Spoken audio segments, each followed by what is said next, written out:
councils of government, we must guard against the acquisition of unwarranted influence, whether sought or unsought, by the military-industrial complex. In Dallas, Texas, 3 shots were fired at President Kennedy's motorcade in downtown Dallas. The first reports say that President Kennedy has been seriously wounded by this shooting. It is a big idea, a new world order. It was almost as if it were a planned implosion. It just pancaked. Either you are with us or you are with the terrorists.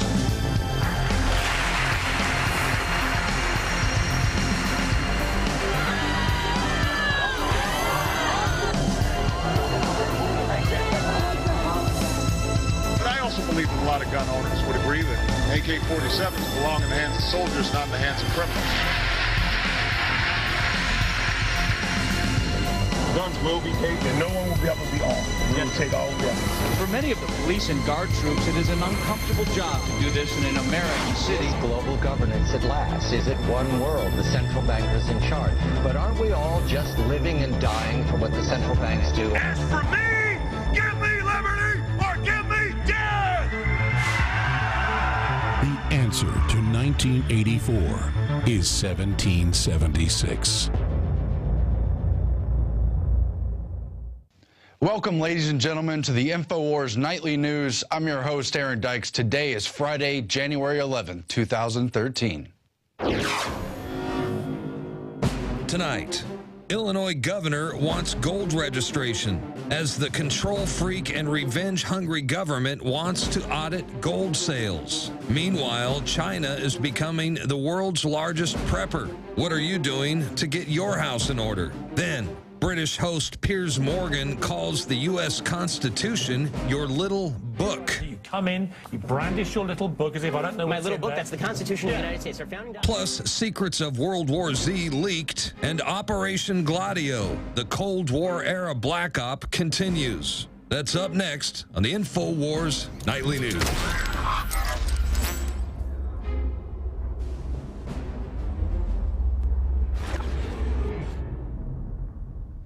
I want to know where the gold's at. That's the Illinois government talking as they propose a new gold registration bill. It has yet to be introduced, but it closely follows their attempt to have guns outlawed and for people to register outlawed firearms so they can grandfather them in, all part of big government's control freak nature, especially in places like Illinois and the other mega urban centers. Now, Illinois already passed a bill earlier in 2012, the Precious Metal Purchasing Act, SB 3341, that states a person who's in the business of purchasing precious metal shall obtain a proof of ownership, create a record of sale, and verify the identity of the seller. Provides a person who is in the business of purchasing precious metal shall not pay for the precious metal in cash and shall record the method of payment.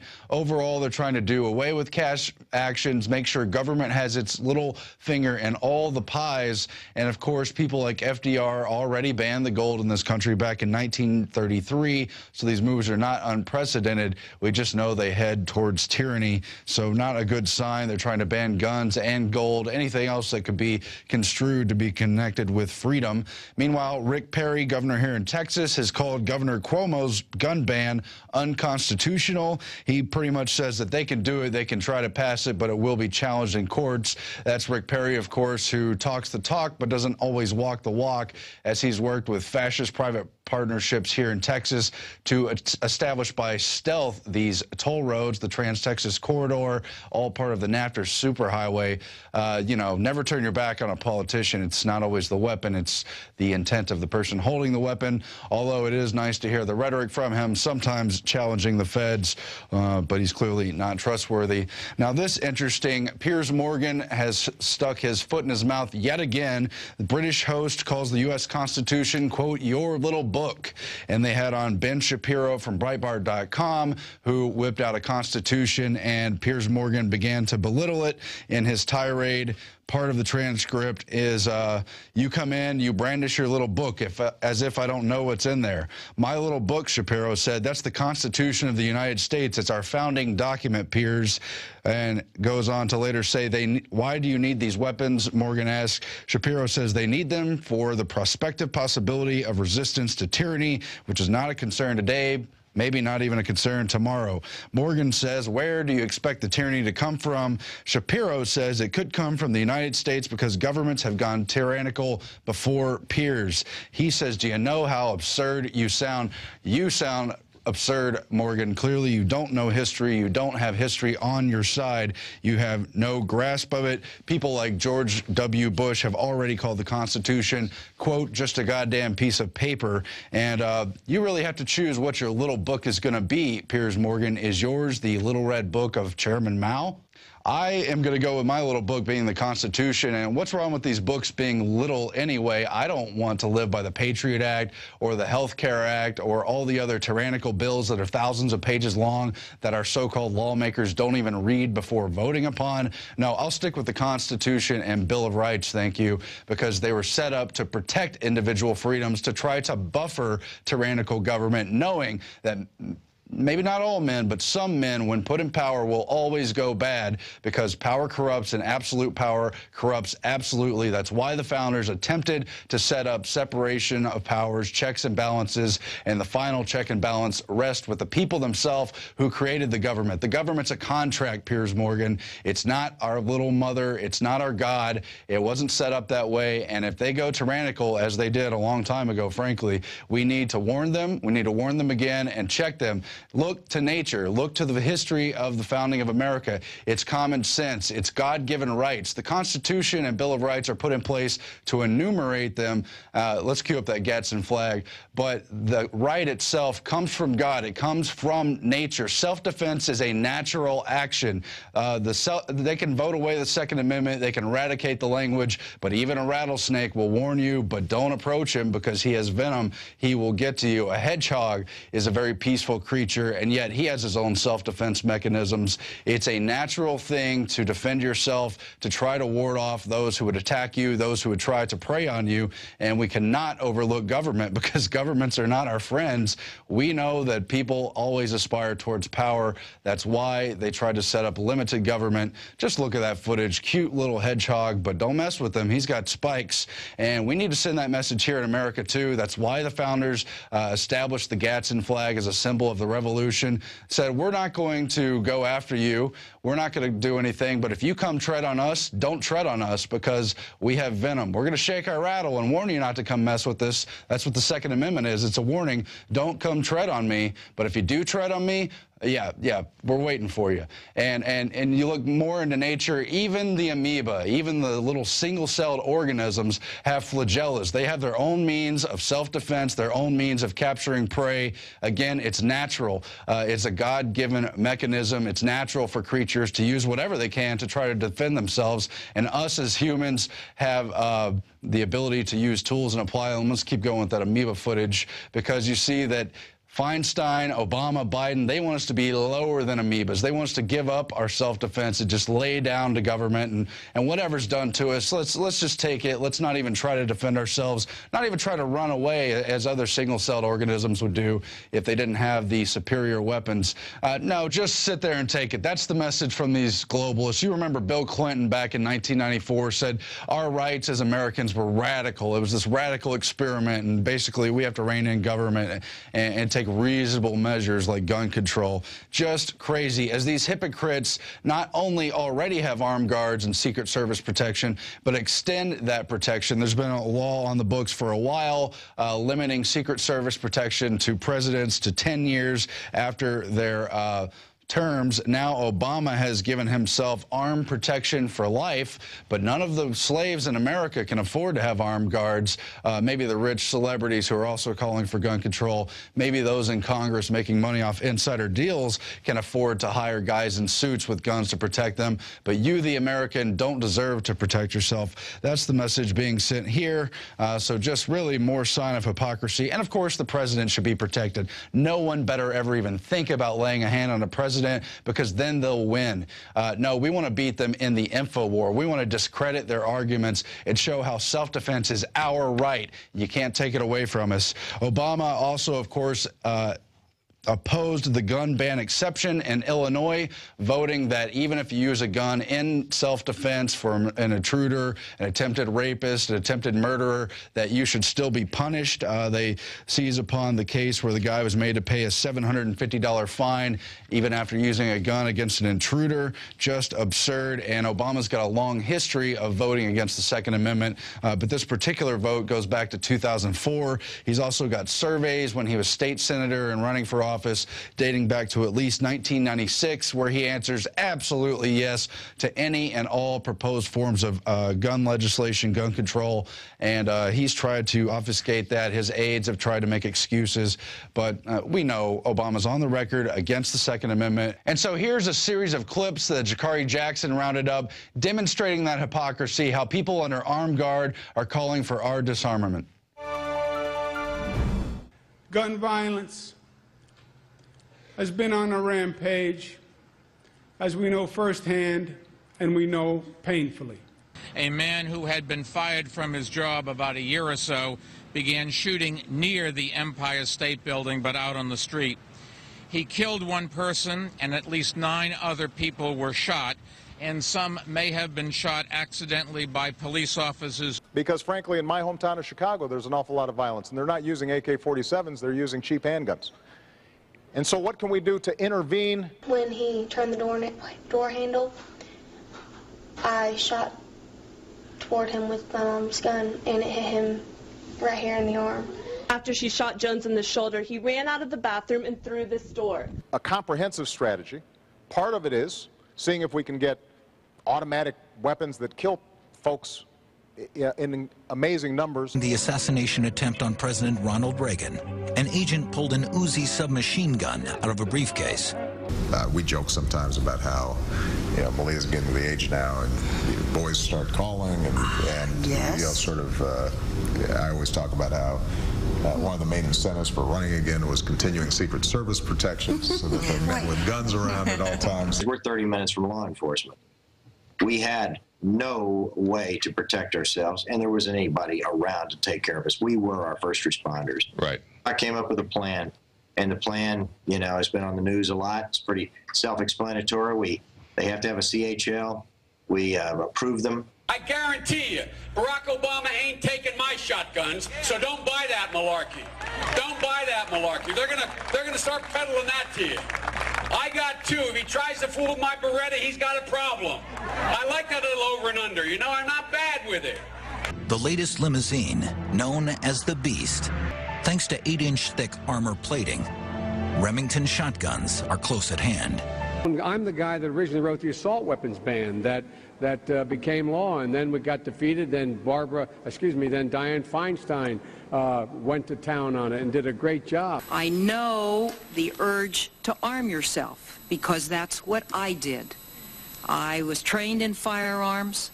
I'd walk to the hospital when my husband was sick. I carried a concealed weapon. I made the determination that if somebody was going to try to take me out, I was going to take them with me. California Senator Dianne Feinstein worked for more than a year to get the assault weapons bill passed in the face of ferocious opposition from the National Rifle Association. She says she got the best she could. If I could have gotten 51 votes in the Senate of the United States for an outright ban, picking up every one of them, Mr. and Mrs. America, turn them all in, I would have done it. One thing that I think is clear with young people and with adults as well is that we just have to be repetitive about this. It's not enough to simply have a catchy ad on a Monday and then only do it every Monday. We need to do this every day of the week and just really brainwash people into thinking about guns in a vastly different way. The Justice Department is basically guilty of allowing weapons to kill Americans and Mexicans. So will you agree to cooperate with that investigation both on the House and Senate side? We'll certainly cooperate with all the investigations, but I'm going to take great exception to what you just said. The notion that somehow or other this Justice Department is responsible for those deaths that you mentioned, that assertion is offensive. And I want to tell you that... But what if it's accurate, Mr. Attorney General? At any rate, the flurry of drone strikes sets the stage for U.S. escalation in Pakistan in 2013. Jason Ditz at antiwar.com highlights how, even though there's a very brief decline in drone strikes in 2012, we're off to a bang in 2013 with at least 40 known drone victims in the first 10 days of 2013 here in January. And of those 40 drone victims, who they call suspects, only one of those 40 have been named, Malvi Nazir. Everyone else is just collateral damage, bystanders killed, and we know about all the terrible cases where wedding parties are mowed down with drones, where people who come to aid those who've already been attacked by drones are then subsequently attacked by drones. And of course, we have pointed out the powerful but disturbing hypocrisy of how Obama and the others will shed tears over the children here at home, but could care less about the children they're killing by drone strikes and the continued war on terrorism. Now, we're turning now to a special video presentation. Our editor, Rob Jacobson, worked with Alex Jones. They listened to the audio book. They analyzed the book World War Z, Z for zombie. It's kind of also the alpha omega of world wars, where really, in my view, zombie is a metaphor for the dehumanization of people. They're saying that people have become worthless, essentially, and here's this great takeover of zombies, and the only mechanism, love it or hate it, that can save us is the United Nations. And throughout the book, the United Nations is this reluctant hero as populations learn to be subservient to them. And the only holdouts, the real Americans who flee to the mountains and try not to join with the United Nations, are portrayed as becoming cannibals, essentially worse than just zombies, worse than the United Nations, of course. And I've seen the trailer for this Brad Pitt film. They show them removing America's founding documents, walking them out under escort, the Declaration of Independence and the Constitution, really sending the self-conscious message, subconscious message that our time as Americans is over, that our system of government is no longer somehow valid. Without further ado, let's go to that powerful special report right now, World War Z. The secrets of World War Z leaked. What is the message behind World War Z? We're going to leak those secrets right now.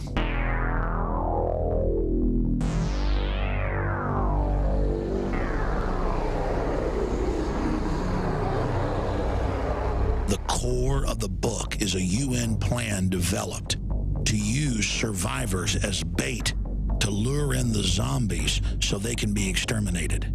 The #1 enemy in this disgusting pro-genocide, anti-human publication is that humans that have not submitted to communism and the United Nations are undesirables that are worse than the zombies. As the globalists prepare the worldwide collapse, they must condition the public that humanity is ugly and needs to be killed. Those of you lucky enough to be behind the compact cities shouldn't complain and should do any Marxist job you're told. After all, only that can defeat the zombies. World War Z is a regurgitation of the same message we've been hammered with our whole lives. The UN is the planet's savior. Humanity is the world's enemy. Only world government will save you from the disgusting zombie filth that is humanity. The globalists have publicly bragged that they engineered World War I and World War II to create the League of Nations and UN and to begin the destruction of the nation state. So we have World War I and World War II were wars against the nation state and national sovereignty. World War Z is a psychological warfare simulation declaring war on humanity itself, with humanity as the enemy and the UN as the savior. Let's talk about Brad Pitt, who was in a bidding war with Leonardo DiCaprio over the book World War Z. We've analyzed it, and I can say unequivocally, this is a manifesto of United Nations worldwide genocide against nation states and individuals. It is a declaration of war and a sacrament to planetary bloodlust and the New World Order's wish to reduce world population. In brief synopsis, the book begins with the disintegration of the world's civilizations by an outbreak of zombies. and the world transforming itself under UN leadership as a single international union to save humanity under Marxism and the extermination of all American gun owners. From the book, World War Z. That's when the UN multinational force was created, and we were pleasantly surprised by how many people signed up in the first week. The biggest enemy for this communist UN takeover are domestic secessionists of the United States. The Rebs only welcomed you with gunshots. The brass had special units for Rebs. I saw them on the road once crossing the Black Hills. That was the first time since the Rockies that I ever saw tanks. Bad feeling. You knew how it was going to end. The ultimate crime is owning a gun, not under UN control. Those that submit and turn in their firearms are called Robinson Crusoes and are given a nice job at the forced labor camp. The body armor was for protection against some of the regular people we found. I'm not talking organized rebels, just the odd LMOE, or last man on earth. Some dude or chick that managed to survive. Most of the time we managed to talk them down. Those we called RCs, or Robinson Crusoes. That was the polite term for the ones who were cool. If the UN concludes that you are not a communist socialist, you are used as bait to lure in zombies because you are the #1 enemy. Before you can be used as slave labor, you must submit to re-education camps. They actually call them re-education camps. From the book, this was the National Re-Education Act. I'd say it was the largest jobs training program since the Second World War, and easily the most radical in art history. This is a way to roll out authoritarianism and make it sexy and fun and condition the public that this type of mass murder is okay. This film talks about, man, my dad was smart. He loved Marxism. And now that we've got Marxism under the UN, it's so great. Yeah, we put people in labor camps. Yeah, we put them in re-education camps. He used methods that were almost Marxist, the kind of collectivization that would make Ayn Rand leap from her grave and join the ranks of the living dead. I've always rejected the wisdom he tried to impart, running as far away as Wall Street to shut it out. Now I'm racking my brain to remember it. And if they didn't do what they were told, they were killed. God, there's such a beauty to that. Yeah, I guess if you're a dirtbag psychopath or somebody worth hundreds of millions of dollars like Brad Pitt, who's married to that angel of death, who's brags she loves death and evil, Angelina Jolie, who travels the world to hype up NATO invasions and Al-Qaeda invasions of free countries where they line up blacks by the tens of thousands like Libya and kill them, or where they attack Syria for 22+ months and engage in all sorts of evil. And there she is saying, it's humanitarian, kill them, when she's not making an Illuminati Tomb Raider film. After all, they're all just Arab zombies, just like in this movie, trying to get over the Israeli wall. Anyone that's infected with the virus, black vans come around and snatch and grab you and throw you in them to take you away and kill you.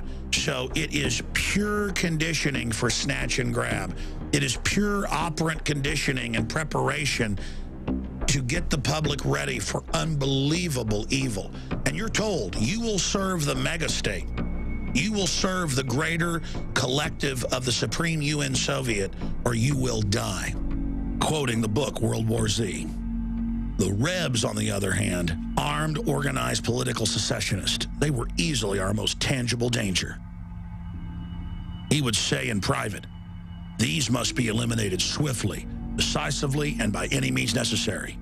These were the enemies of our country, the domestic ones. A floating UN command center off the coast of Hawaii, consisting of 72 delegates, controls the fate of the world. Nation states are the problem. The UN's got the answers. I know I caught a lot of flack for going UN instead of making it an all-American crusade, but to be totally honest, I really couldn't give a damn. Throughout history, militaries and cultures have demonized their enemies and said that they're not human. Now the whole of humanity is being taught that we're worthless, that we're garbage, that we're ugly. Part of the UN's Agenda 21 is to teach us that humans are bad for the earth and that the world would be a better place without us, that we are ugly parasites. I covered it in my film, Endgame, Blueprint for Global Enslavement, where the elite openly talk about how they're going to set up a police state surveillance control grid worldwide to carry out the orderly extermination of 90% of the world's population, with the United Nations as the prime organizer and NATO as the physical enforcer. And in all these documents, they talk about releasing or allowing the release of weaponized mousepox and other pathogens like airborne Ebola that will take out more than 90% of the people that come in contact with it. And during an event like that, you're going to see civilization-level collapse. And so the ruling class worldwide is setting up seed vaults, underground bunkers, putting trillions of dollars in the aggregate of taxpayer money in Europe and the United States, Australia, New Zealand, other Western countries, into building incredibly resilient, heavily armed, underground shadow government systems. And I said a decade ago, this zombie fascination was being pushed to dehumanize us and get us ready with kind of a racial memory ahead of the fact so that we will accept as prophecy at a subconscious level the mass culling of humanity. Films like World War Z are meant to program people that they're lucky to serve as slaves of the UN and not be exterminated once these bioweapons are released. And the zombie archetype is just a cover to demonize and dehumanize anyone who's even suspected of being infected of bioweapons plagues the globalists are publicly preparing to release on the planet. You see, for the New World Order, world government is just the beginning. Once that panopticon surveillance control grid is in place, the mass extermination begins. Hollywood has more apocalyptic visions planned out for years to come. Steven Spielberg just started shooting Robopocalypse, scheduled to be released in April of 2014. Here, a deadly supercomputer concludes that human beings are too much of a threat to life on Earth. In an attempt to save all non-human life on the planet, Arcos, the supercomputer, decides to eliminate the human race with just a few human specimens to be left alive. Sounds like the eugenicists programmed this computer. This is how they introduce these sick ideas to the population through fiction. It's the same thing that Hitler did. It's the same thing the Soviets did. It is beyond monstrous. This is undoubtedly a globalist propaganda production. Oh, isn't that cute? The Australian Prime Minister's tongue-in-cheek zombie apocalypse warning. Right as the megabanks shine the world and their peoples onto 1.5 quadrillion, right as they shut off the power plants and cut off the oil. Go look at it for yourself. The CDC and Homeland Security online describes people who get sick during a pandemic as zombies, and they show the U.S. Army in America mowing down American citizens. How would they ever introduce something like that to the public? There'd be a revolt. But if they do it like, hey, get ready for zombies, we're going to have to mow some people down. You better get the vaccine, they say in here, or you're going to get killed by the Army. How would the government ever present the Army and the police mowing people down the street? Oh, they didn't get their flu shot, so they're zombies, and they have to be killed. And then meanwhile, we have all over the United States and in other nations the military training in martial law, civil unrest drills in major cities, and the combatants that don't want to give in to the UN takeover, why, they're not even human, they're zombies. So when the troops practice mowing down U.S. citizens wearing football jerseys, well, they've got some makeup on, some green makeup and some slime, so they weren't really human. So the next time the troops actually pull the trigger on real citizens during the engineered collapse, well, they were zombies anyway. They're teaching people that ancient thing that tyrants and corrupt militaries have done of dehumanizing their enemy before they kill them. The same thing was done by the Soviets in Poland and in Ukraine, where they killed tens of millions. They said these people are animals. The Nazis said the Jews and others weren't human. The communist Chinese said the same thing about the shop owners they forcibly collectivized and put in slave labor camps. You are a fool if you don't understand that the New World Order does not want you to be in the future. They want the planet's resources for themselves. They want the hard work and the scientific developments that free humanity has developed to be their spoils. They want you dead.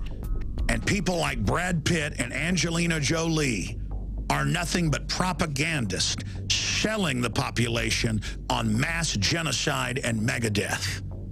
World War Z is a declaration of war against free humanity. I'm Alex Jones. You have been warned, and if you are watching this transmission, remember, you are the resistance.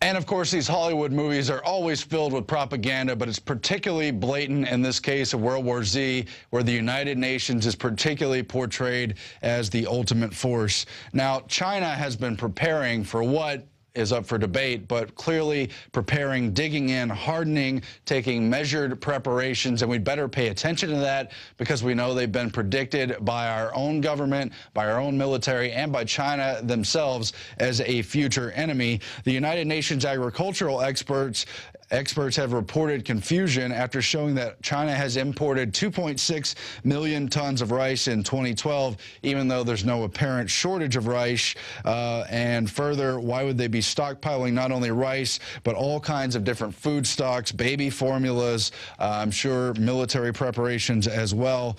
We'd better pay attention and not listen to them telling us to be American jellyfish and just lay down, telling us to turn in our guns. No, we'd better maintain our independence as best we can. We don't want to pick a fight with China, with our own government, but we'd better stand our ground and not let them just basically set us up to be destroyed in whatever the next world war is. Will it be zombies? Probably not literally. That's obviously just conditioning that's been used by the CDC, our own government, and the Hollywood propaganda system. But we need to be prepared for the fact that they're looking for conflict worldwide with foreign enemies, with the people, and it's just disgusting. Meanwhile, they've been continuing to seize upon any and all tragedies they can, to hammer home, to beat you over the head, to brainwash you on television that you must somehow turn in your guns. New Hampton police may now use statements in a high school threat investigation that came just days after the shooting in Newtown, Connecticut. It was a threatening note from a student. One of the high school students had left in the bathroom 5 days after the gunman killed 20 students. He was asked to write a statement in reference to the threat, acknowledging that they take matters seriously and share the concern of police and school administrators. Of course, there was the shooting in Bakersfield, and whatever else happens, whether by coincidence or someone's ill design, they will clearly seize upon. They will wait and wait and wait to seize upon any and all events that supposedly build their case until somehow we're told to accept this gun control. I say no to it. We're not going to be brainwashed. We know what the overall statistics are on guns. Even the Clinton Justice Department admitted that 1.5 million crimes are prevented per year by gun owners. Gun Owners of America and NRA estimate it much higher at 2.5 million crimes deterred and 2 million crimes deterred, respectively. Just also want to mention the DVD we sell, Nullification, the Rightful Remedy. The counter to all this gun control measures is something we've seen popping up recently. Sure, it's small beginnings right now, but we've seen the police chief in the small town in Pennsylvania say he's going to introduce the Second Amendment Preservation Ordinance to say, no, we won't enforce any gun control in our town. We've seen the state of Wyoming introduce legislation. Other states are beginning to introduce that legislation as well, and we need to encourage lawmakers and officials at the city level, the local level, the county level, the state level to say no to the feds, to remind them that the Second Amendment is is a guaranteed constitutional right. It's above the Constitution and Bill of Rights. It's a God-given right, but it's especially guaranteed that it shall not be infringed. And if we say no at enough levels of our government, we can get them to back off, and we have that right under the Second Amendment. This is my little book. What's your little book? I hope it's not Chairman Mao's book of red quotations. Turning now to our quote of the day, it comes from Bill Clinton. He, of course, introduced the assault weapons ban, made it law for 10 years. They unfortunately had to put in the sunset provisions, unfortunate that is, for the gun grabbers, but that's why they're back around to try to get not only the assault weapons ban, but much more introduced. But here's Bill Clinton's very alarming statement from 1994 when he was on MTV to brainwash the youth culture that enough is enough. When we got organized as a country and we wrote a fairly radical constitution with a radical Bill of Rights, giving a radical amount of individual freedom to Americans, a lot of people say there's too much personal freedom. He goes on to say, when personal freedom's being abused, you have to move to limit it. That's what we did in the announcement I made last weekend on the public housing projects about how we're going to have weapon sweeps and more things like that to try to make people safer in their communities. These globalists who've been put into power, both parties, have a disdain for the Constitution. Again, George W. Bush called it a GD piece of paper. You've seen how Obama and Clinton view our Bill of Rights and Constitution, our right to keep and bear arms. They think our rights to freedom as Americans under the Constitution is, quote, radical, and that we need a, quote, change. I say we need to give them a fight in the InfoWar. Thanks for watching. We'll be back after this.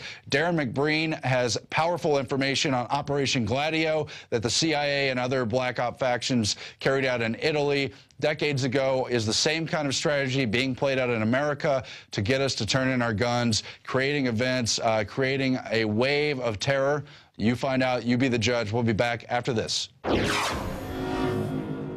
Coming up next, Operation Gladio, the Cold War-era black op orchestrated by the CIA, targeting innocent civilians throughout Europe to get them to relinquish their liberties. And InfoWars guest Richard Cottrell reveals that the Gladio technique of undermining the state from within is far from over. That's up next on the InfoWars Nightly News. I really enjoy it when the globalists try to poison us, and, well, we resist them via a free market system. Hello, my fellow Info Warriors. Alex Jones here, introducing you to the ProPure family of gravity-fed filters. Now, you know that the globalists are filling our water with radioactive isotopes, fluoride, lead, mercury, arsenic. And one of the few systems that can efficiently and economically remove or reduce down to non-detectable levels these poisons are gravity-fed filters. And ProPure is the top of the line. Their filters are impregnated with silver, a natural antibiotic. On top of that, they're bigger, so they filter faster. You don't have to prime these the first time you use them. It's amazing. Go to InfoWars.com and click on the shopping cart link to see the entire family of these babies.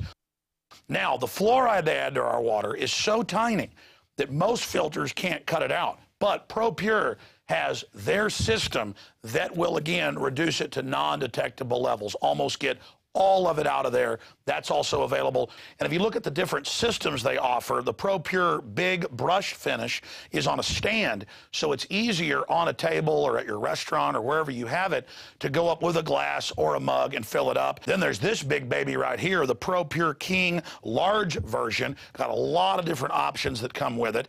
Also, they have the ProPure Big, probably one of the best values out there. And of course, it's burnished stainless steel. And then what I use on my RV, something that's great for your hunting cabin or the back porch, is the ProPure Traveler. Small and portable, but packs a huge punch, cleans out all that garbage.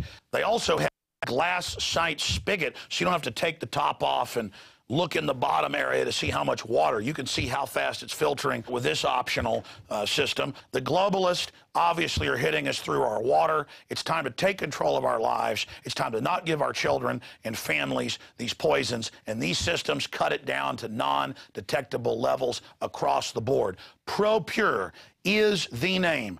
I only promote what I believe in, and I use ProPure in my home in my office. And I recommend that you check out the information on ProPure at INFOWARS.com. We already have the lowest price at INFOWARS.com on the ProPure gravity filter system. But when you add in the 10% off when InfoWarriors use the product code WATER at InfoWars.com, nobody can top it. So again, it's a win-win-win. Stop drinking the poison water, checkmate the globalists when it comes to your health, and support InfoWars.com and the work we're doing here. You know, many revolutionaries rob banks and things and kidnap people for funds. We promote in the free market the products we use that are about preparedness. That's how we fund this revolution against the New World Order in our move to restore our constitutional republic and a spirit of 1776 worldwide. Check it out at InfoWars.com. ProPure. Top of the line, #1, most powerful and effective and economical gravity-fed water system in the world. ProPure, available, discounted at InfoWars.com. Don't forget product code WATER to save 10%. It's the latest generation, years in development. ProPure is the name. Alex Jones here with a message that could revolutionize health in this country. Going back about a year and a half ago, I began to learn about the incredible health effects of longevity products. Aaron Dykes lost 92 pounds. We're going to show you some before and afters.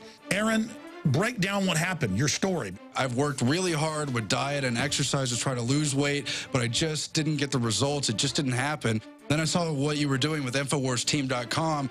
I wasn't even trying to lose weight, but I got it because I wanted to feel better energy. I wanted that nutrition. Didn't even understand how that could kickstart my own weight loss goals. But the products did that for me. I found myself suddenly losing weight, more energetic, wanting to exercise, wanting to eat the right foods. And they don't even advertise it as weight loss. I want to challenge our radio listeners to go to InfoWarsTeam.com. Sign up as a distributor and get wholesale pricing discounts at InfoWarsTeam.com.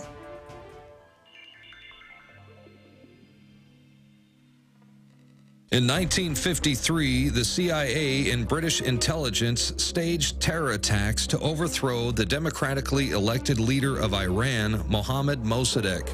Mossadegh had nationalized Iran's oil fields and denied British Petroleum a monopoly. U.S. and British intelligence operatives launched a successful coup d'etat and overthrew the Iranian government, replacing the regime with a ruthless dictatorship while seizing control of Iran's oil supply. 1964. U.S. warships were apparently attacked by North Vietnamese PT boats, an incident that kicked off the U.S. involvement in the Vietnam War. The attack was a staged event that never actually took place. What followed was an excuse by President Lyndon Johnson to dramatically expand the scale of the Vietnam War, ultimately at the cost of 3 or 4 million dead Vietnamese and 58,000 Americans. June 8, 1967, the USS Liberty, an American naval vessel sailing off the coast of Gaza, was suddenly and deliberately attacked by naval and air forces of Israel. The well-coordinated attack, which lasted for hours, resulted in the deaths of 34 crewmen, 170 injured, and catastrophic damage to the ship, one of the most highly decorated vessels in U.S. history. Egypt was to be blamed for the attack, to serve as a pretext to drag the U.S. and her allies into war in the Middle East. If not for the heroic efforts of the ship's captain and his brave crew, the Liberty would have faced almost certain destruction. The truth about Israel's attack and subsequent White House cover-up continues to be officially concealed from the American people to this day.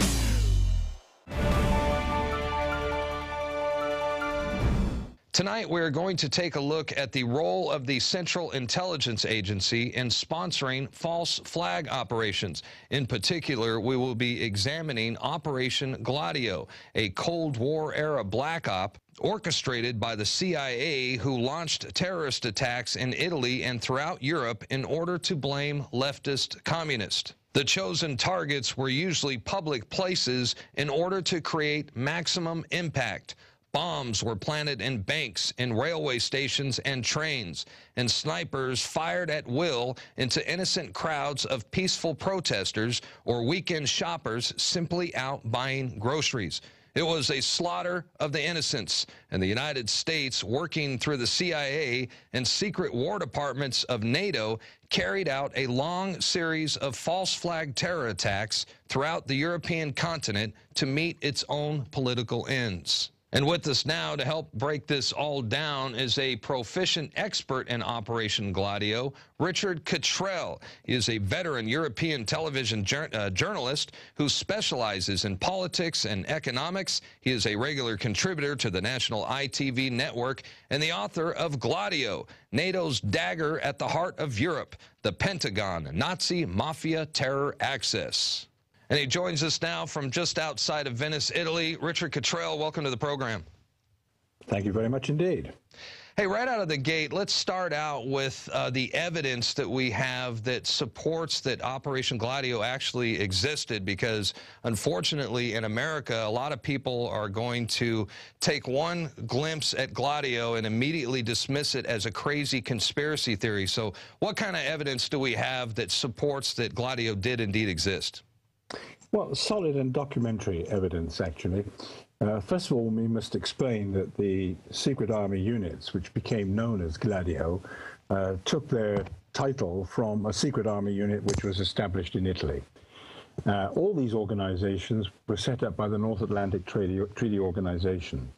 And the original idea was that these would be sleeping soldiers who, in the event of a Soviet invasion of Western Europe, would lurk behind, nourished by secret arms dumps where they could cause havoc among the invading Soviet troops.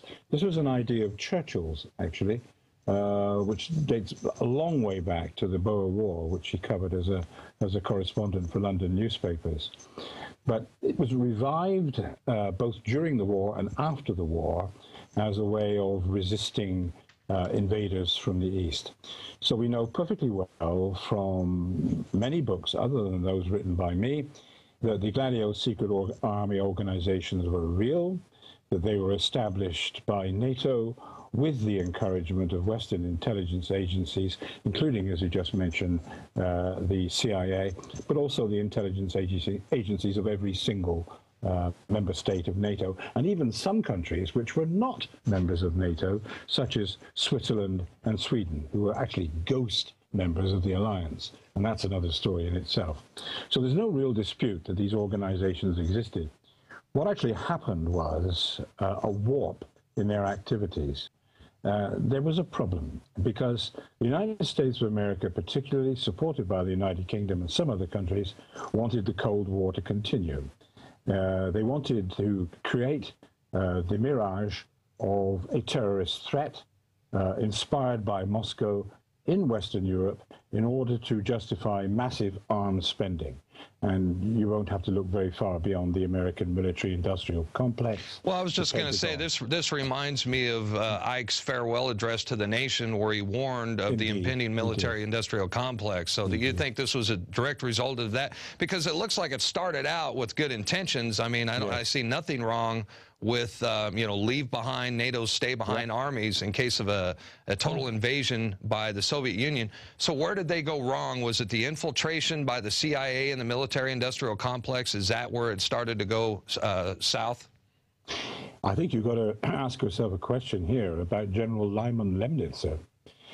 Lemnitzer, the author of the famous Northwoods Project, was fired by Kennedy, effectively sacked.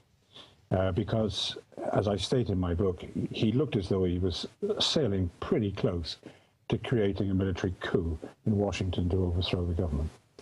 So Kennedy decided on a constructive dismissal. It was Lemnitzer more than any other figure who is responsible for warping the NATO secret armies into instruments of terror performed against civilians, not against Russian invaders, not against any form of military personnel, but just civilian citizens themselves, walking about the streets, minding their own business, catching trains, drinking beer in the beer fest, whatever. All of this flowed from the warped mind, or possibly the biggest psychopath who's ever ruled over the kingdom of the Pentagon. Well, and I agree with you, and I think it's important that whenever we discuss Operation Gladio, we have to discuss Operation Northwoods as well, yes, because they're both false flag events. One of them was, Northwoods being a proposed false flag event, but they both have been completely ignored by the mainstream media. I'm going to be labeled as a conspiracy theorist just for bringing it up, but Northwoods, like Gladio, cannot be denied because the Northwoods document is a live, living, breathing document that exists in the National Security Archive, and it reveals that in 1962, the U.S. Department of Defense signed off on a covert plan to stage terrorist attacks on American soil and blame Cuba. So tell us more about Operation Northwoods for those who might not be familiar with it. Well, this was March 1962 when Lemnitzer, who wrote the document, sent it to Kennedy's office, actually, with the idea that the Pentagon could stimulate an artificial war against Cuba. In order to do this, he required some kind of sense of alarm, an emergency within the United States itself. So he cooked up the idea of hiring crooks and hoodlums to shoot at Americans going about their everyday business, blow up airliners, attack ships, and generally create the atmosphere of a communist attempt to disturb the peace and serenity of the United States of America. Now, this happened in March 1962. When General Lyman Lemnitzer got to NATO as Supreme Allied Commander, which was a demotion for him, and a monstrous insult to his huge personality, he exactly followed the Northwoods program. He transferred it exactly to Europe, and then began what is known in this country as the Anni di Piombo, or more widely, the Years of Lead, which tortured European citizens for the next 20 years. And it was simply a rerun of the Cuban fiasco. In order to justify an invasion of Cuba, he would create terror in the United States. In order to create the unrealistic nonsense of a Russian attempt to invade Europe, he created the machinery which would create mayhem among European citizens and convince them that the Reds were just under the bed. This was the same game. There was no difference. They were a horse and carriage out of the same stable.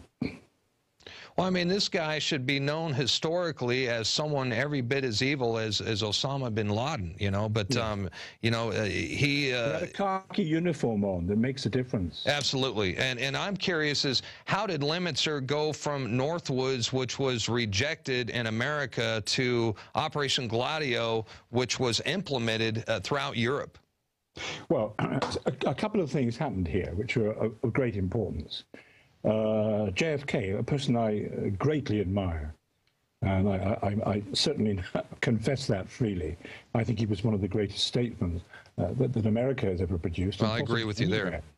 And now, Kennedy was extremely intelligent, and from the moment he came to office, he realized that Lemnitzer was dangerous.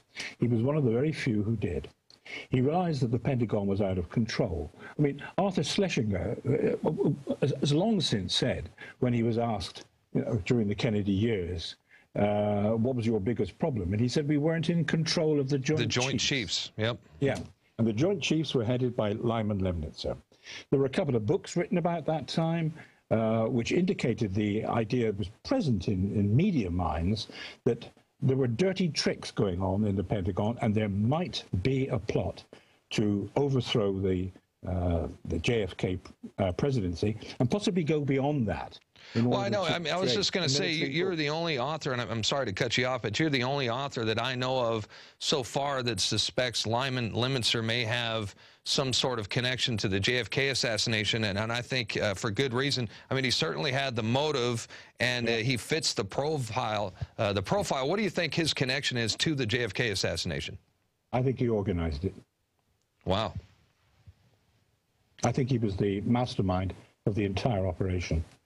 There's a little bit of interesting background about this. The Pentagon and the CIA had a bad falling out over Zapata, sometimes known as the Bay of Pigs, inaccurately.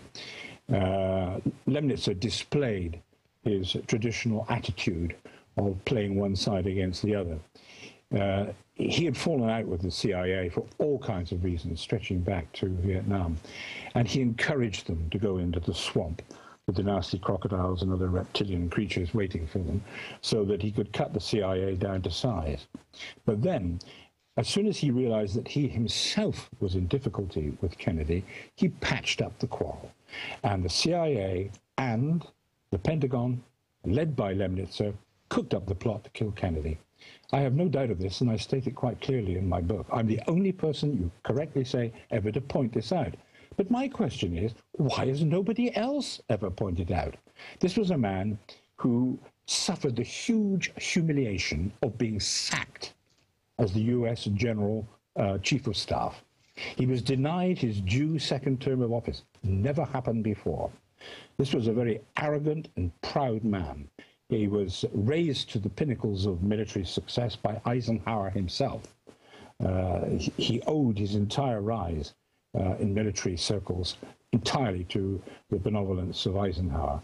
To outrage this man, who considered Kennedy to be not a communist, but certainly a communist sympathizer, was asking for trouble. This was a man who was going to hire hoodlums and criminals to shoot Americans in the street. Who killed Kennedy in Dallas that day? Hoodlums and criminals. Exactly the kind of people that the Pentagon and the CIA has continually worked with over the years. Well, I agree with you, and Northwoods and Gladio clearly demonstrate his total lack of morality. I mean, he routinely hired the mafia to reach, you know, his objectives. He planned to unleash terror attacks, as you were saying, inside the United States, so he was going to kill innocent civilians so he could have his way with Cuba, an act that probably would have launched the U.S. into World War III with Russia, so who knows how far that would have gone. And look, this guy hired and worked with Nazi war criminals. He orchestrated the assassinations of political leaders, helped install ruthless dictators, you name it. So I guess it's safe to say that he was purely capable of murdering the president. Well, he tried very hard to murder the president of France, General Charles de Gaulle, on at least 7 occasions. Some of these predated his appointment as Supreme Commander of Allied Forces Europe. But thereafter, he pulled the plug out trying to kill de Gaulle. And it's really quite miraculous that he didn't actually get away with it in the end. And I don't know why that is, but he failed to kill de Gaulle. But the fact that he wanted to tells us that he would have no compunction at all about killing the United States of America, whom he once described as no kind of war hero, just a patrol boat captain who bobbed about in the sea somewhere. Wow, unbelievable. And, well, you know, I want to get back to more of the evidence that we have that Gladio did indeed exist. You know, the highest levels of the Italian government, for example, they have gone public admitting that Operation Gladio targeted innocent civilians. November 2nd, 1990, the European Parliament had a resolution condemning the activities of Operation Gladio. Then there's the former Italian intelligence chief. He has come clean concerning Gladio. So, you know, many other countries have also declassified documents. So it is part of the public record. The United States government, along with other Western governments, deliberately targeted innocent civilians. They targeted trains, bus stations, schools. They killed innocent children in order to get the public to relinquish their liberties.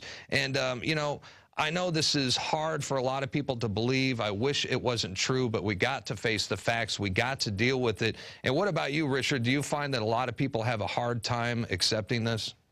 Oh, absolutely. By the way, you mentioned the European Parliament just now. I'm myself a former member of the European Parliament. That's right, yeah. And I'm coming in for a lot of stick because I was a conservative, and for a conservative European MP to take this approach towards NATO, shall we say, slightly unusual. Yes, I think the problem is that people are closing their minds and they too easily believe that good is good. By this, I mean that the North Atlantic Treaty Organization is like the Salvation Army, or some sort of organization of this kind. The North Atlantic Treaty Organization is an offspring of the military-industrial complex. It needs to survive. In order to survive, it has to manufacture fears and risks. And this is why, this is the point that I want to make fairly quickly now, this is why Gladio, which is a trademark and a brand, is continuing. We're not talking about history here. We're talking about something which is happening even as we are sitting here having this discussion now. This is what I call Newtonian terrorism. One reaction is intended to cause another equal and opposite reaction. You stage a terrorist event, and so you convince people that it must be real. These people really did blow up the underground trains in London and Madrid and wherever else. But the real evidence points to the hands of public authorities in this affair. Well, absolutely. And Pakistanis with some chemicals amounting to little more than fireworks, which they could have bought in Boots the chemist. What were some of the worst terrorist attacks that were carried out, the worst terror attacks on record that were carried out by Gladio?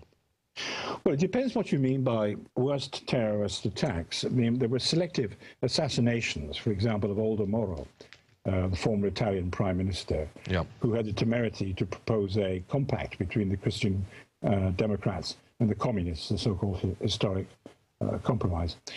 He died not long afterwards. He was snatched from his car on the way to Parliament to propose that the Italians should bury the hatchet and try to come together and form some kind of consensus government which would last for the future. He was murdered for this purpose. The so-called Brigati Rosse, the Red Brigades, were blamed for this. It was nothing to do with them at all. This was a crime caused by Western intelligence in cohorts with NATO, with neo-Nazis, and a Roman criminal gang. I don't mean Roman criminal gang of the past. I mean the one that was living around in Rome at that time.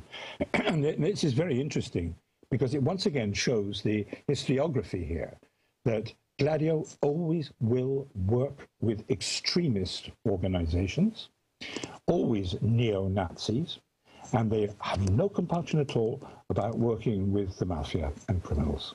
Well, and we've been showing some video, I've noticed, about the Bologna massacre that occurred on August 2nd, 1980. Bomb went off in the central station of Italy, which, I guess it killed 85 people, wounded more than 200, and it was so horrific that it caused certain members of the Italian officials to break their silence on this and expose the operation. What are some of the more prominent public figures who have come forward to expose this? Well, I'm sorry to say relatively few. I can imagine. To speak of Bologna for a moment, this was immediately blamed by Francesco Cossiga, who was the president of Italy at the time, on the Red Brigades. Now, as the president of Italy, he had formerly been one of the founders of the Gladio secret army. This story didn't last 24 hours before it was discovered that the bomb had been planted by a right-wing political force, underground political force, with strong ties to Italian and Western intelligence quarters. And the object of the exercise was, as usual, to terrify Italians with the idea, the notion that the terror was in their midst. It wasn't something distant or far away, but there were evil people surrounding them in their daily lives who would create awful atrocities of this kind. In fact, it was performed by a bunch of neo-fascists. Well, again, you know, there's been a total media blackout on this subject in the United States. In fact, you know, I know that the BBC, they produced a documentary about Gladio in the early 1990s that never aired in the United States. In fact, we are unable to purchase the DVD. Google even blocked the video on the internet. So, you know, it's very tough to access this information. However, at the same time, you know, word is still getting out. Thankfully for people like you who are writing books about this, other whistleblowers. And the other night, Alex Jones on national television on CNN, the Piers Morgan show, well, he talked about Gladio on CNN. Let's take a look at that clip. Who do you believe is behind this? I have the proof. I heard them on CBS Radio. Who, Alex? They announced they blew up the towers on CBS Radio. Who do you believe? New Yorkers all saw it and heard it. Alex, who do you believe? They blew up Building 7. Alex, who do you believe was behind it? The American government? Criminal elements of the military-industrial complex, the same ones that staged Gulf of Tonkin, the same ones that staged the mass shootings of Operation Gladio. Right. Ooh, the CIA don't like this now. And of course, since then, Alex has been subjected to much ridicule and demonization for his comments on CNN. And, you know, that reminds me, you know, what is the political climate like in Europe? Are people able to freely talk about this? Is this an open discussion in the media, or are you experiencing the same blackout there? Absolutely. Gladio here is something which is widely discussed, particularly in this country, of course, because we hold the copyright on it through the name of the Italian branch of the NATO secret army organization. But you speak of Americans not knowing things. I will tell you something else which is very interesting. We have a real live Ergenekon organization, which is Gladio in Turkey. This is a secret deep state organization, Derin Devlet in Turkish, which has been plotting to overthrow successive Turkish governments for many years now, and quite often succeeding and pulling it off. Now, this organization has been dragged into the public glare as though the wreck of the Titanic had been pulled up from the bottom of the Atlantic and found to be in full working order. It's an exact replica of Gladio. Now, what does this tell us? It tells us that Gladio is active, alive, working and plotting to this day. It is behind terrorist atrocities which have been performed in Europe, not 20, 30, 40 years ago, but which have been performed within, shall we say, minutes in the historical record. This is the important thing to remember. All the time we keep talking about Gladio as something that happened in the past. It's a long time ago. Maybe we should bury it now. It's all forgotten. It's history. It's not. This is an organization or an idea or brand or trademark, call it what you like, which is so useful you cannot put it away. Well, and I was taking a look at your book, and you wrote in your book, Gladio, the political system of the United States has a deceiving democratic and legal appearance on the surface, but in reality is now little different from any other dictatorial regime in the world. And you also said that the Gladio technique of undermining the state from within is far from over. Yeah, absolutely. We see it here, unfortunately, in Italy quite regularly. We had the destruction of the underground trains in London, and a year before that, the atrocities performed upon the Madrid railway system. We had the long series of tragedies in Germany, the long German autumn as it was called, in which many atrocities attributed to the Baader-Meinhof gang were in fact conspired and organized by Western intelligence. And let me tell you another trick which goes on here. Most people will know of the Baader-Meinhof gang, for example, and they probably may have heard, even in America, of the Red Brigades here in Italy. Sure. What they don't know is that these organizations were manipulated and controlled by Western intelligence. In other words, you've got a sleeper planted inside, shall we say, the Red Brigades, who would steer the Red Brigades into performing horrific and terrible acts. The Western intelligence sleepers would also tell the authorities what these gangs were up to. And, of course, the Western authorities would simply sit on their hands and look the other way and wait to reap the propaganda harvest. One thing we haven't mentioned yet, which is perhaps the headline episode of Gladio-type terrorism here in Italy, was the attack on Pope Paul John II. Now, as you say, you read my book, so you'll see what my conclusion there is. This was nothing whatsoever to do with the KGB. It was nothing whatsoever to do with the poor little Bulgarians. It was actually a conspiracy in order to show the KGB in the worst possible light, the Russians in the worst possible light, capable of killing one of their own, a Slav, of course, because Pope John Paul was Polish, a Slav, for simple propaganda gains in order to continue the Cold War. Well, and that makes me think of the mass shootings. I'm sure that you're aware of the mass shootings here recently in the United States, and there are a lot of discrepancies and bizarre accounts in both, the movie theater shooting in Aurora, Colorado, and the Sandy Hook massacre in Connecticut. And I believe there is strong evidence that support a possible false flag event in both of those tragedies. We certainly know from history that our government is purely capable enough and evil enough to pull something like that off in order to take away even more of our liberties. And as you know, the Obama administration and the controlled media is pushing for strict gun control as a result of the shootings. Now, do you think that they are barbaric enough to kill innocent children as an excuse to attack our Second Amendment? Yes. Will that do? Yeah. I mean, straightforward, and you and me both. And, well, I agree with you. And, I think that this book, Gladio, is instrumental in waking people up. It is an excellent read, and you are certainly a gifted writer. I highly recommend that people out there pick it up and read it because, it contains a wealth of information on not just only the series of savage terror attacks by NATO and the CIA in Europe during the last half of the 20th century, but it also includes insight on modern-day terrorism, what we were just talking about, and it is escalating, and it is carried out by the same corrupted individuals. Am I right? Yeah. Well, think of the event on Utøya Island in Norway. Yeah. Possibly the worst Gladio-type massacre of recent times. I've no doubt that the alleged perpetrator, Breivik, is a patsy. This is something we also have to mention here, that in any Gladio terrorism, you must always come up with a patsy. These are the people that you can blame.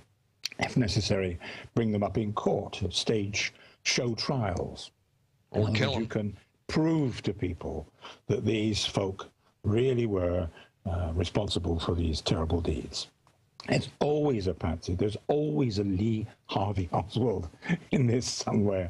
A man with an ancient rifle sitting at the top of the Texas book depository can hit President Kennedy from an angle which I think even skilled sharpshooters would find very difficult indeed.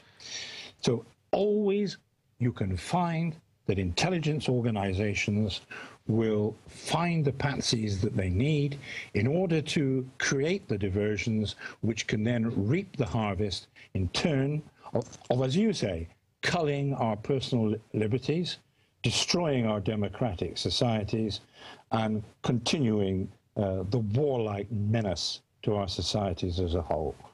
Well, and that's because it works every time, but fortunately there is a mass awakening going on right now, so, more and more people are learning about this. And, we're almost out of time. I want to thank you once again for joining us. Any last thoughts before we go? Well, what I found really in writing this book and talking to people and introducing them to the idea was a general mood of complacency. A lot of people would accept that what I was saying was correct, that I had produced the evidence and that it was overwhelming and condemned. But then you get the hands in the air thing. What can we do about it? This brings you to ask yourself, all of us, no matter where we live, how much can we trust the governments that we elect? How much can you trust the Congress of the United States of America? How much can the people of this country trust their parliament? Not very much. It's got 7% approval at the moment in the latest opinion poll. We have to change our attitudes away from militarism. This is basically the cause of all our problems. Well, you know, and that's the thing. And you say that 7% approval rating. When are people going to wake up? Because 7% approval rating, yet the same politicians keep getting elected back into office. It's a charm circle, isn't it? Yeah, that's crazy. Getting paid huge amounts of money, so they have every reason to continue the circus. I mean, we're watching the spectacle now of the tired old guy Berlusconi trying to become prime minister for the 4th time. There is some sign that this is not playing to the gallery of public opinion quite as he thought it would. It's a tired old guy who chases young underage girls. But the fact that he is still in the race, the fact that he can still run for office in this country, tells you what is wrong. Well, that's right. Well, Richard Cottrell, we certainly appreciate your time. Hope to have you back on the program in the near future. Thank you for joining us today. All right, folks. Well, that was definitely an interesting conversation. Hey, don't forget that Gladio is available right now at InfoWarsShop.com, so I would highly recommend it. It's a great read. If you scan through my book, you can see I've got notes throughout the entire book. Look at this, Marcos. When I mark something up like this, that means that it's a good read, all right? Look at this. Boom, boom. Talks about the strategy of tension. He calls the United States the glorious Republic of Pentagonia. And anyway, it goes through, you know, it talks about the Kennedy assassination, modern-day terrorism. It's all in here. It's an excellent read, so definitely check it out. And that's going to do it for tonight's program. The InfoWars Nightly News will return, Lord willing, next Monday through Friday, 7 o'clock p.m. Central Time, Texas time, that is. So until then, have a blessed weekend. We'll see you back right here on Monday. Good night.